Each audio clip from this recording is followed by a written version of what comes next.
মিশরে একটা দৌড় প্রতিযোগিতা হতো। ওই দৌড় প্রতিযোগিতায় আমর ইবনুল আস রাদিয়াল্লাহু তাআলা আনহুর ছেলে অংশগ্রহণ করেছে, কিন্তু এক মিশরি ওই দৌড় প্রতিযোগিতায় চ্যাম্পিয়ন হয়ে গেছে। রানার্স আপ হয়েছে আমর ইবনুল আসের ছেলে। এবার মিশরি ফার্স্ট আর গভর্নরের ছেলে সেকেন্ড। রাগের চোটে আমর ইবনুল আসের ছেলে ওই মিশরির মাথার মধ্যে কয়েকটা বাড়ি মেরেছে। মিশরি বলে, আমার মাল্লা কেন?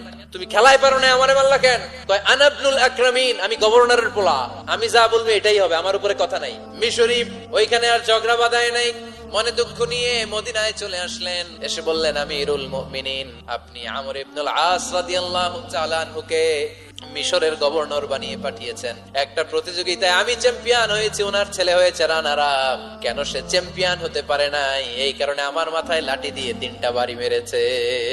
বিচারটা দিছে কার দরবারে? কথা বুঝেন নাই বোধহয়, ওমর ফারুকের দরবার। ওমর ফারুক বললেন, তাই আগামী বছরের অমুক তারিখ আমি সব গভর্নরদেরকে ডেকে হিসাব নেই, তো ওই দিন তুই থাকবি, পারবি না?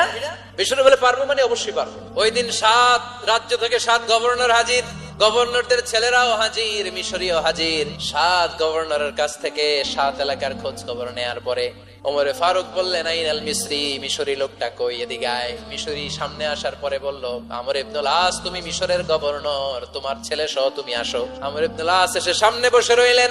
এবার বললেন, ও আমর ইবনুল আসের ছেলে, তুমি নাকি ইবনুল আকরামিন গভর্নরের ছেলে, তুমি যা বলবা মিশরে নাকি তাই হবে, তোমার নাকি অনেক দাপট।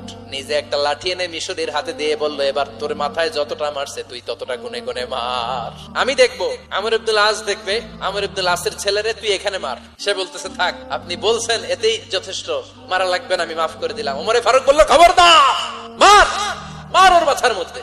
মিশরি ওমরে ফারুকের ধমক শুনে ভয়ে ভয়ে 3টা বাড়ি মারলো।